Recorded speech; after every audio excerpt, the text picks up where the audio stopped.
Hello दोस्तों। क्या हाल है अभी सबके आपके? सर मत पूछो सर।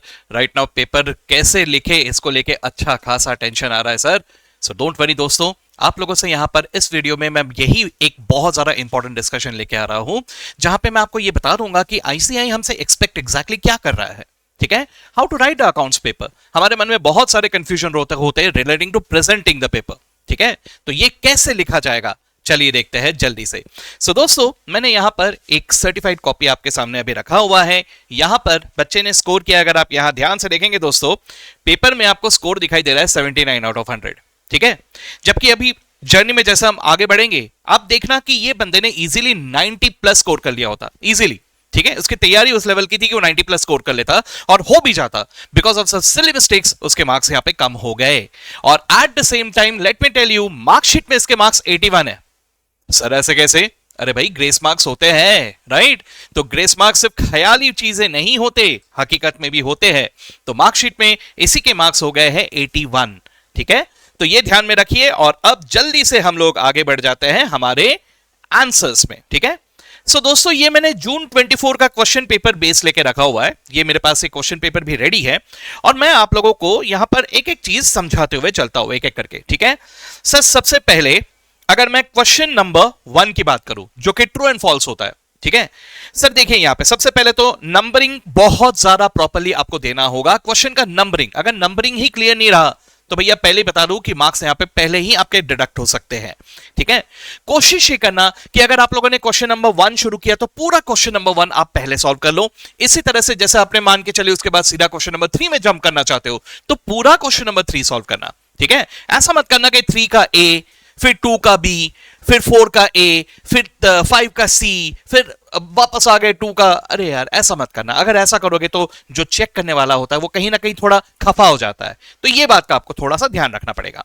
ठीक है सर, यहां पे ट्रू एंड फॉल्स लिखते वक्त इट विल बी बेटर अगर आप लोगों ने ट्रू लिखने के बाद अगले लाइन से उसका एक्सप्लेनेशन लिखना शुरू किया। तो दोस्तों, सबसे पहले तो मैं यहां पे ये बता दूं आपको कि अगर आपने एक्सप्लेनेशन नहीं लिखा, डोंट एक्सपेक्ट एनी मार्क्स। ठीक है, आपको अगले लाइन से इसका एक्सप्लेनेशन लिखना शुरू करना चाहिए। अब मैं यहां पे ट्रू एंड फॉल्स को थोड़ा सा क्रिटिकली ले रहा हूं। स्पेशली क्वेश्चन नंबर 1 को मैं थोड़ा डिटेल में बताऊंगा क्योंकि ये कंपलसरी क्वेश्चन होता है और इसमें स्कोर करना बहुत आसान होता है अगर आप कुछ कुछ बातों पे ध्यान दे तो। ठीक है सर, देखिए यहां पे सबसे पहला जो मेरा ट्रू एंड फॉल्स क्वेश्चन था, इसमें दिया हुआ था if closing stock appears in the trial balance then it does not enter in trading account, it is shown only in the balance sheet. ठीक है, अब ये यहां पर आंसर इज एब्सोल्युटली ट्रू। अब देखिए यहां पर इसने भी ट्रू लिखा। अब पॉइंट यह है कि बहुत सारे बच्चे जब ट्रू होता है तो उसी सेंटेंस को वापस लिख के आ जाते हैं इन एक्सप्लेनेशन। अगर आपने ऐसा कुछ किया तो शायद आपको 2 में से 1 या 1.5 मार्क तो नहीं, मेरे ख्याल से 1 ही मार्क मिलेगा। ठीक है, दोस्तों, अगर कोई सेंटेंस ट्रू है तो बहुत सारे जनों के मन में ये क्वेश्चन आता है कि सर मैं लिखूं क्या, वो तो ट्रू है, तो मैं तो वही सेंटेंस लिख के आ जाऊंगा। हाँ जी बिल्कुल, इट इज ट्रू, बट आपको उस सेंटेंस के सपोर्ट में कुछ एडिशनली भी लिख के आना चाहिए। ठीक है, तो देखिए जैसे इस बच्चे ने यहां पे क्या लिखा, देखिए अगर मैं यहां पे देखूं तो यहां पे लिखा है this is because it means we have adjusted purchase in the trial balance and thus closing inventory need not be entered in the trial balance. आप ऐसा भी लिख सकते हो कि ट्रायल बैलेंस में अगर क्लोजिंग स्टॉक अपीयर कर रहा है यानी क्लोजिंग स्टॉक का जर्नल एंट्री ऑलरेडी पास हो चुका है। अगर ये पास हो चुका है तो आपने क्लोजिंग स्टॉक को डेबिट करके ऑलरेडी परचेज अकाउंट को क्रेडिट कर दिया है, तो अब ट्रेडिंग में क्रेडिट करके डबल इफेक्ट हमें नहीं दिखाना है। तो ऐसा कुछ सपोर्ट में आपको एक्सप्लेनेशन लिखना पड़ेगा। आप देख सकते हैं जैसे यहां पे इसने सपोर्ट में एक्सप्लेनेशन लिखा, पूरे 2 मार्क इसको रिवॉर्ड कर दी गए। ठीक है दोस्तों, मैं साथ ही साथ आपको ना यहां पर सजेस्टेड आंसर भी दिखा देता हूं। देखिए ये इंस्टीट्यूट का सजेस्टेड आंसर है। ठीक है, ये इंस्टीट्यूट का सजेस्टेड आंसर है। ये सजेस्टेड आंसर में जो भाषा लिखा हुआ है बच्चे ने सेम नहीं लिखा। बहुत सारे जनों को लगता है कि इंस्टीट्यूट ने जो एक्सप्लेनेशन दिया है एग्जैक्टली वर्ड टू वर्ड वही लिखना पड़ता है तभी जाके फुल मार्क्स मिलता है। नो, ऐसा नहीं होता। देखिए यहां पे कंप्लीटली अलग भाषा लिखा हुआ है और इस बच्चे ने कंप्लीटली अलग लिखा हुआ है, but still he was rewarded full 2 marks. ठीक है, तो अपनी भाषा में लिखो, बस सही लिखो। ठीक है, ओके। अब अगले क्वेश्चन में अगर मैं देखूं तो इसमें इसको 1.5 मार्क मिले हैं, 1.5 मार्क, है ना। अब ये क्यों हुआ है? 2 बातें, एक तो जो लिखना था वो नहीं लिखा पूरी तरह से, और दूसरा कुछ एडिशनल लिख दिया जिसकी जरूरत नहीं थी। ठीक है, तो चलिए देखते हैं यहां पर अगर हम देखें तो सर यहां पे मुझे दिखाई दे रहा है पहला क्या था, पहले तो ट्रू एंड फॉल्स देख लो ना तो रिलेट नहीं कर पाओगे। If the amount is posted in the wrong account और it is written on the wrong side of the account, it is called as error of principle. ठीक है, तो यहां पर आपको सबसे पहले ये कहना था, पहली बात तो clearly this is not error of principle, this is error of commission. तो आपको ये बात तो बताना ही है, साथ ही साथ आपको एक्सप्लेनेशन में ये भी लिख के आना है कि एरर ऑफ प्रिंसिपल एग्जैक्टली होता क्या है। ठीक है, अगर ऐसा लिख लिया तो पूरे 2 मार्क आपके। ठीक है, अब यहां पर इस बच्चे ने यहां पे एरर ऑफ कमीशन के बारे में पूरा लिखा, लेकिन इसने एरर ऑफ प्रिंसिपल के बारे में कुछ भी नहीं लिखा, and perhaps that was the reason इसके आधे मार्क यहां पे कट गए। बट स्टिल मेन बात उसने लिख के आया, इसलिए इसे 1.5 मार्क यहां पे पूरे मिले हुए हैं। ठीक है, ओके सर। अब इसी तरह से अगर मैं अगले क्वेश्चन में जाऊं, वहां भी 1.5 मार्क मिले हैं सर। अगर मैं अगले क्वेश्चन में जाऊं, accounting standards can override the statute, है ना, तो सर यहां पर एक क्वेश्चन मार्क भी दिया हुआ है। अगर आप यहां पे ध्यान से देखेंगे, यहां पे एक क्वेश्चन मार्क भी दिया हुआ है। ठीक है, ये क्वेश्चन मार्क इसलिए दिया है क्योंकि यहां पर लिखा बराबर है बच्चे ने, लेकिन कुछ एडिशनल लिख दिया। अगर आप यहां देखें ध्यान से तो इसने लिख दिया however accounting standard can override accounting policies. इस चीज की कोई जरूरत नहीं थी, इसी के बारे में उन्होंने क्वेश्चन मार्क लिखा कि ये एडिशनल क्यों लिख रहे हो, and that is the reason यहां पे आधे मार्क कट गए। अगर परहैप्स वो सेंटेंस नहीं लिख के आता तो शायद यहां पे पूरे 2 मार्क मिल जाते इसे। ठीक है, ओके, आगे देखते हैं। अगले क्वेश्चन में मुझे दिखाई दे रहा है कि promissory note is different from bill of exchange because the amount is paid by the maker in case of former and by the acceptor in the latter. ठीक है, अब यहां पर बच्चे ने जो लिखा है बिल्कुल गलत नहीं लिखा, सब कुछ सही लिखा। देखिए वहां पे सब जगह ट्रिक ग्रीन टिक दिख रहा है आपको। 1.5 मार्क्स सर, आधे मार्क कहां कट गए? अगर सब सही है तो आधे मार्क क्यों काटे गए? ओके, देखिए अगर आप ध्यान से देखेंगे तो सर यहां पर बहुत एक माइन्यूट और छोटी सी बात है जिसकी वजह से आधे मार्क कट गए। देखिए इसने जब लिखा, इसने लिखते वक्त in the case of promissory note the debtor makes the instrument while in the case of bill of exchange creditor makes the instrument, इसने डेटर क्रेडिटर वाला लैंग्वेज यूज किया। ठीक है, इंस्टीट्यूट एक्सपेक्ट करता है कि जब आप प्रॉमिसरी नोट की बात कर रहे हो तो आप मेकर एंड पे, और जब आप बिल ऑफ एक्सचेंज की बात कर रहे हो तो आप ड्रॉर एंड ड्रॉय, ऐसे लैंग्वेज का यूज करो। बस इतना ही फर्क पड़ गया, इसी वजह से आधे मार्क कट गए। ओके, ध्यान रखना है इस बात का हमें। ठीक है, अब इसी तरह से अगर मैं आगे चलूं, अगला वाला जो क्वेश्चन था, all errors are rectified by means of journal entry. अब इस वाले में सही लिखते हुए भी फॉल्स लिखते हुए भी इसे सिर्फ 1 मार्क रिवॉर्ड किए गए। व्हाई? 2 में से 1 मार्क क्यों? सर क्योंकि explanation was not complete. What do you mean by that? Let's try to understand. Sir देखिए, अगर मैं यहां पे बात करूं एरर की, मतलब अगर ऑल, यहां पे इन्होंने कहा all errors are rectified by means of journal entries. Sir सारे एरर्स जर्नल एंट्रीज के माध्यम से रेक्टिफाई नहीं होते, है ना, कभी कभी कुछ एरर्स विदाउट जर्नल एंट्री भी रेक्टिफाई होता है। ठीक है, अब ये कौन से वाले होते हैं sir? Sir one sided errors. जो वन साइडेड एरर्स होते हैं ये बिना जर्नल एंट्री के रेक्टिफाई, जो वन साइडेड एरर होते हैं ये जर्नल एंट्री के थ्रू ही रेक्टिफाई होते हैं। लेकिन अगर ये ट्रायल बैलेंस के पहले अगर आप लोगों ने डिटेक्ट कर लिया, देन इन दैट केस आप इसे रेक्टिफाई कर सकते हो directly without passing any journal entry.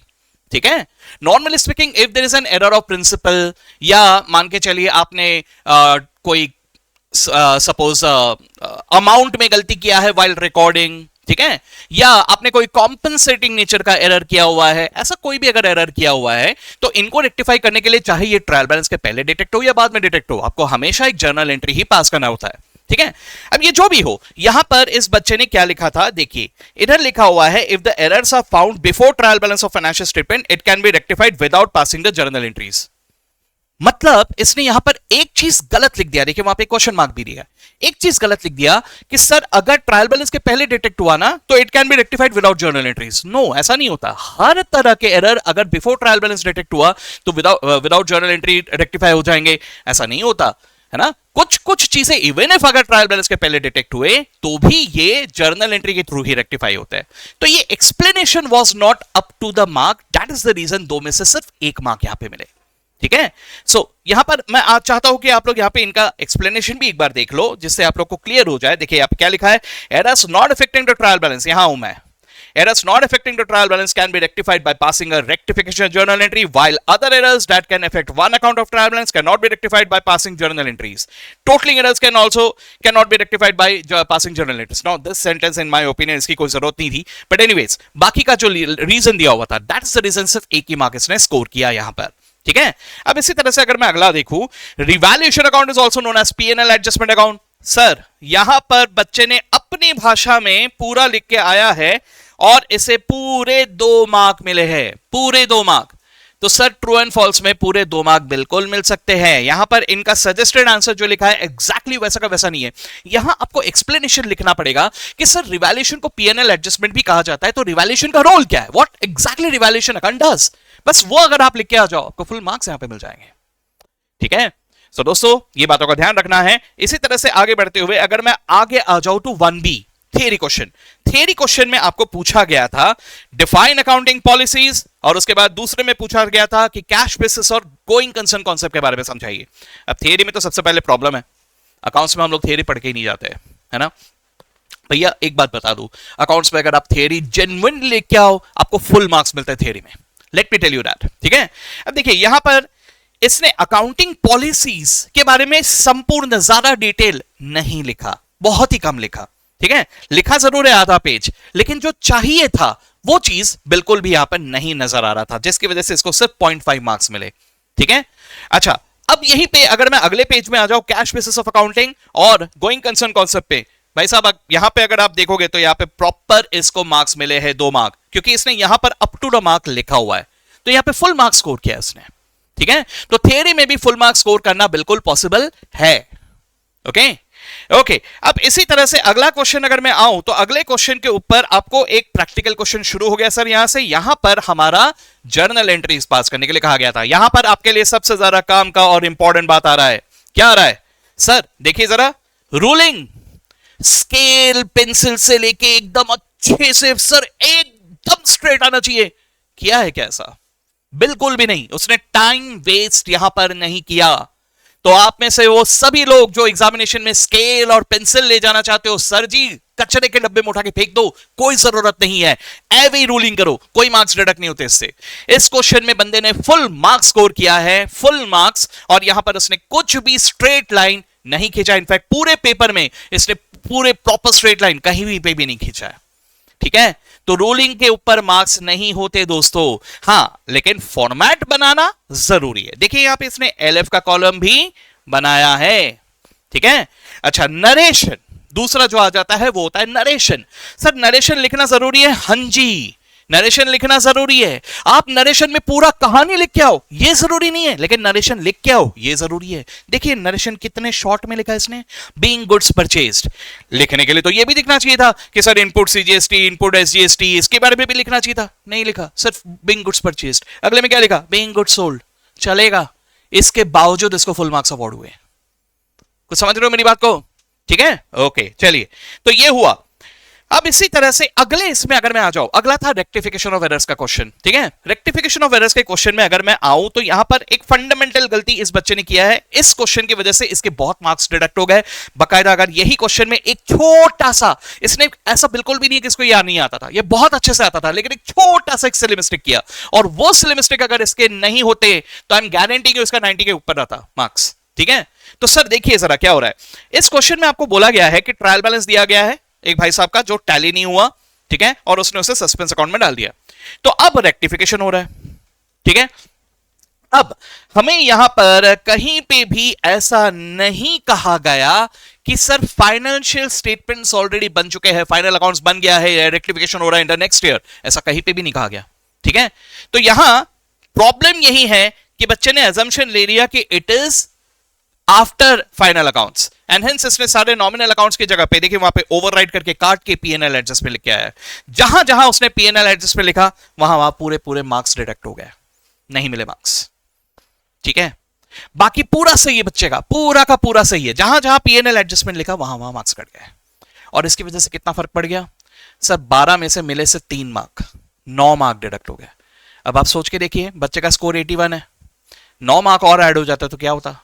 अच्छा, कोई गलती किया? नहीं सर, सब सही है, सब कुछ सही है, बस नॉमिनल अकाउंट की जगह पीएनएल एडजस्टमेंट लिख दिया। इतनी सी छोटी सी गलती है। ठीक है। और देखिए उसको आता है, वो दिखाई दे रहा है। देखिए यहां पे सेल्स रिटर्न अकाउंट ही डेबिट होना चाहिए था। आपको मैं इनका सॉल्यूशन दिखाता हूं। देखिए इनका सॉल्यूशन अगर मैं आपको दिखा दूं, ये देखिए सेल्स रिटर्न अकाउंट ही डेबिट होना चाहिए था। बंदे ने सेल्स रिटर्न अकाउंट को डेबिट किया भी, लेकिन फिर काट के पीएनएल एडजस्टमेंट कर दिया। बस इसी वजह से मार्क्स कट गए। ठीक है सर, यही एक बात है, आगे चल के हर जगह पे उसने सब सही किया, बस पीएनएल एडजस्टमेंट की वजह से किया। तो ये छोटी छोटी बातें हैं जो आपको थोड़ा सा ध्यान में रखना पड़ेगा। ठीक है, ओके, चलिए ये हुआ। अब इसी तरह से अगर आगे बढ़े हम लोग, तो सर हम में से बहुत सारे जन ऐसा सोचते हैं कि सर अगर मैंने पेपर में कुछ काट दिया, ओवरराइट किया, तो उसकी वजह से तो बहुत ही ज्यादा मार्क्स कट जाएंगे।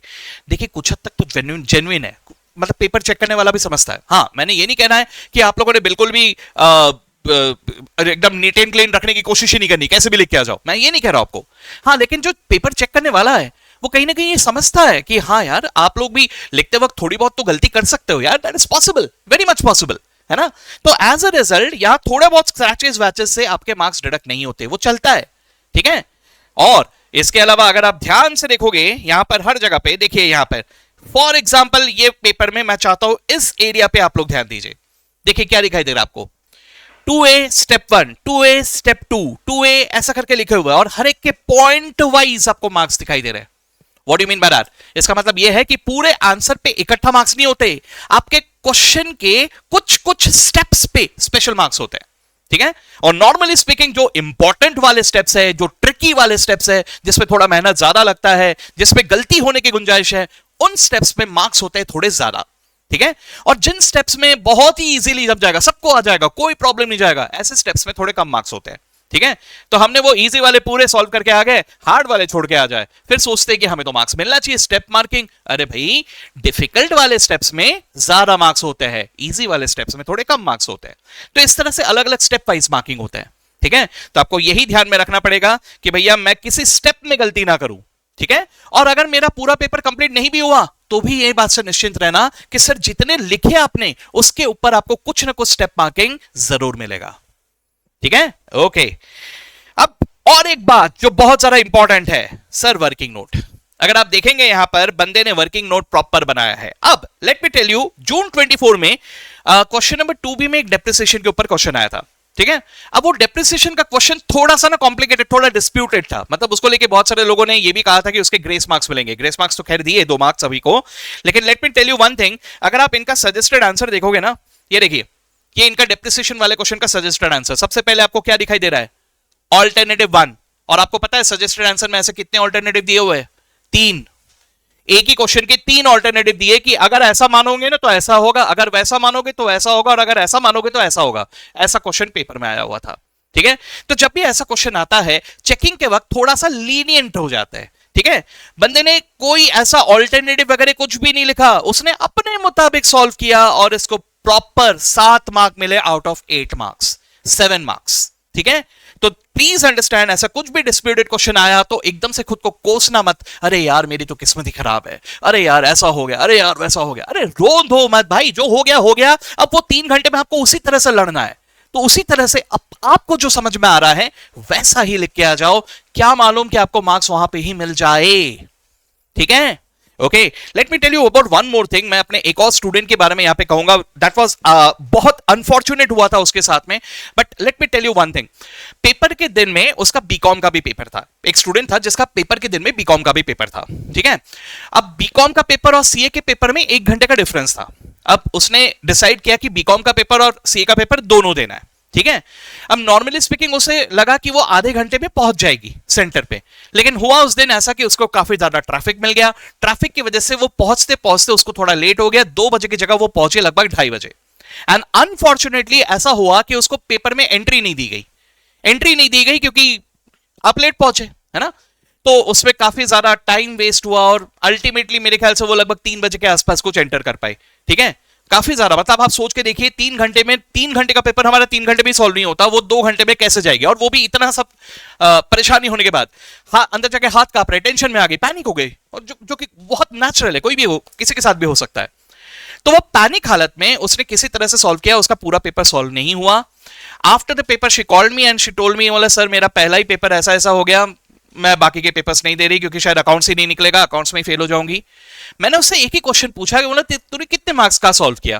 बोला सर अप्रोक्सीमेटली 60 मार्क्स। बोला are you confident with that? बोला सर हाँ कॉन्फिडेंट तो हूं, लेकिन 60 मार्क्स में क्या होगा सर, कैसे होगा?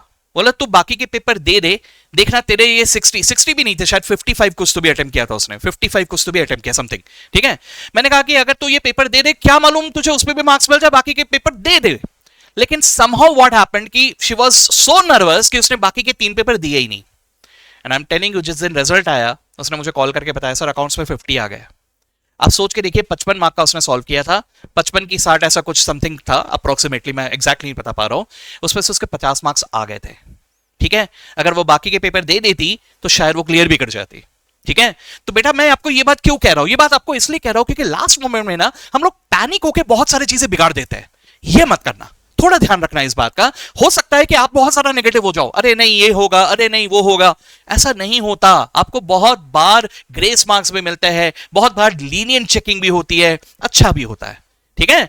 चलिए, तो ये एक बताया मैंने आपको। अब इसी तरह से अगर आप देखेंगे, देखिए इनकम एंड एक्सपेंडिचर अकाउंट भी किस तरह से प्रेजेंट किया है, बैलेंस शीट किस तरह से प्रेजेंट किया है, आपको कैसा नजर आ रहा है। देखिए कोई लाइन से भी लिखा है ऐसा भी नहीं दिख रहा, लेकिन फिर भी इसको पूरे के पूरे मार्क्स अवार्ड हुए हैं, ठीक है। पर्टिकुलर्स कॉलम देखिए मार्जिन के इस तरफ चला गया, आप देख रहे हो लिखते वक्त उसने मार्जिन के इस तरफ, वो 2 पे ध्यान दीजिए, सब लाइन से है क्या, नहीं, but still he got full marks. क्यों? क्योंकि जो लिखा वो सही लिखा है ना। तो प्लीज अंडरस्टैंड, अकाउंट्स के पेपर में what matters is what you are writing is should be correct, है ना। उसमें प्रेजेंटेशन थोड़ा ऊपर नीचे अगर हो गया दैट इज ओके, वो मान लेते हैं उसको लेके भी, ओके। तो यहां से ये इतना ही मुझे आपको बताना था। बाकी पूरे पेपर को मैं अभी आपसे डिस्कस नहीं कर रहा हूं पूरा पेपर, लेकिन आपको यहां पर एक बात बता दूं कि ध्यान से देखना। जैसे income and expenditure receipts and payments की अगर मैं बात करूं तो इसने हर एक वर्किंग नोट को इंपॉर्टेंस दिया है ना। आप कोई भी कैलकुलेशन कर रहे हो, वर्किंग नोट बनाना जरूरी है। अगर वर्किंग नोट नहीं बनाओगे तो आपको पूरे मार्क्स बिल्कुल भी नहीं मिल सकते, even if you are 100% right, ठीक है। सो दोस्तों ये सब क्रिटिकल छोटे छोटे बातें थे जो आपको ध्यान में रखना है। ये देखिए यहां पे, ये देखिए ये एक छोटा सा चीज मेरे दिमाग में आया। देखिए पार्टनर्स कैपिटल अकाउंट, इसको लेके बहुत सारा कंफ्यूजन होता है कि सर इतने कॉलम्स बनाने होते हैं, मैं कैसे प्रेजेंट करूं। देखिए कैसे प्रेजेंट किया, जरा देखिए कैसे प्रेजेंट किया, but he got full marks. तो दोस्तों ये एक बात का आपको प्लीज ध्यान में रखना है कि प्रेजेंटेशन थोड़ा ऊपर नीचे बिल्कुल चल जाएगा, बट अच्छी तरह से आपको करेक्ट आंसर लिख के आना है। That's it, this is what is accounts paper sir. तो अल्टीमेटली अगर मैं इन चीजों का कंक्लूजन डिराइव करूं तो क्या क्या कंक्लूजन है। कंक्लूजन में नंबर 1, पैनिक नहीं होना है, मेरे calculation should be absolutely correct. Conclusion number 2, ruling straight होना जरूरी नहीं है, रूलिंग टेढ़ा मेढ़ा भी चलता है। कंक्लूजन नंबर 3, वर्किंग नोट बनाना जरूरी है, हर कैलकुलेशन को शो करना जरूरी है। कंक्लूजन नंबर 4, नरेशन लिखना भी जरूरी है, बस नरेशन में पूरी कहानी लिख के आओ ये जरूरी नहीं है, हां लेकिन लिखना जरूर पड़ेगा। कंक्लूजन नंबर 5, सब प्रेजेंटेशन में थोड़ा ऊपर नीचे हो गया, जरा देखिए वर्किंग नोट कहीं और, ये कहीं और, अगर ऐसा कुछ आप लोगों ने कर भी दिया चल जाएगा, कोई इश्यू नहीं, लेकिन आप लोगों को प्रेजेंटेशन से ज्यादा ध्यान देना होगा ऑन द कैलकुलेशंस, ठीक है। हाँ जी, और एक बात बता दूं, देखिए यहां पर फॉर एग्जांपल ये क्वेश्चन नंबर 3 भी इसने कहां शुरू किया, यहां पे। अब यहां पे अगर इतना सा जगह बचा है पेज में तो it should be better, it would be good अगर आप उसे अगले पेज में शुरू करो। कोई भी नया क्वेश्चन अगर आप शुरू कर रहे हो, थोड़ा सा पोर्शन ऑफ द पेज बचा है तो वो पेज बचा के क्या कर लोगे भाई, उसको छोड़ो ना, अगले पेज में शुरू कर देना आप, ठीक है। So दोस्तों these were all the very important tips from the point of view of accounts paper। मैं चाहता हूं कि सब लोग अच्छी तरह से इन बातों पे गौर करना, ध्यान देना, और पेपर लिखते वक्त अच्छी तरह से पेपर को लिख के आओ and make me feel proud. 80 से 90 मार्क्स आराम से स्कोर किया जा सकता है अकाउंट्स में, बस आप लोगों को ये छोटी छोटी सिली मिस्टेक्स का ध्यान रखना पड़ेगा। ओके दोस्तों, I hope that this video was very beneficial to all of you. अगर आपको काम का लगा तो सर आप प्लीज अपने दोस्तों तक इसे सर्कुलेट कर दीजिएगा, okay. And eight the same time अगर चैनल में आपने अभी तक सब्सक्राइब नहीं किया है, I will recommend please subscribe कीजिए, क्योंकि ऐसे बहुत सारे काम के वीडियोस हम लोग आपके लिए यहाँ पे लेके आ रहे हैं। ऑलराइट दोस्तों, चलिए तो फिर मिलते हैं अगले वीडियो में। All the best everyone.